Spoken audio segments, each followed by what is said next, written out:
यक्षिणी की कहानी भाग 3 अंतर्द्वंद और आत्मज्ञान। 7वें दिन मुनि भृगु ने यक्षिणी द्वारा दी गई सभी परीक्षाओं को पार कर लिया था।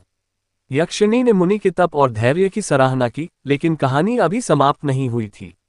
यक्षिणी की माया और भी गहरी थी और मुनि भृगु को अभी अंतिम सत्य का सामना करना बाकी था।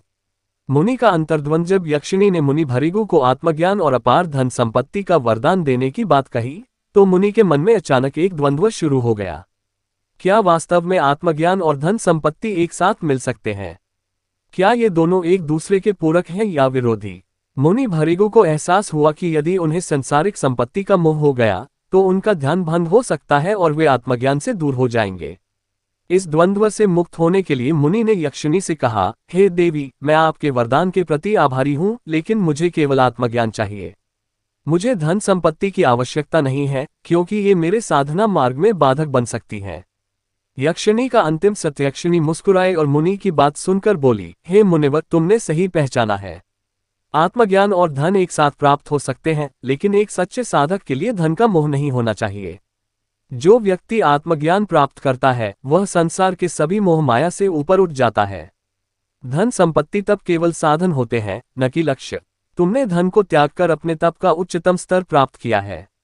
यक्षिणी ने मुनि भृगु को बताया कि उसने ये परीक्षाएं इसलिए रची थी ताकि यह परखा जा सके कि वे किस हद तक अपने मन और इच्छाओं पर नियंत्रण पा सकते हैं।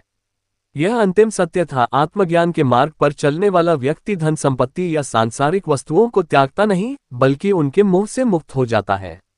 मुनि का आत्मज्ञान। यक्षिणी के इन शब्दों से मुनि भृगु की आंखें खुल गईं। उन्हें समझ में आया कि सांसारिक वस्तुएं और आत्मज्ञान विरोधी नहीं है, बल्कि उनका सही उपयोग और उनमें मोह का त्याग ही सच्ची साधना है। मुनि ने यक्षिणी को प्रणाम किया और कहा, हे देवी, आपने मुझे असली सत्य का बोध कराया।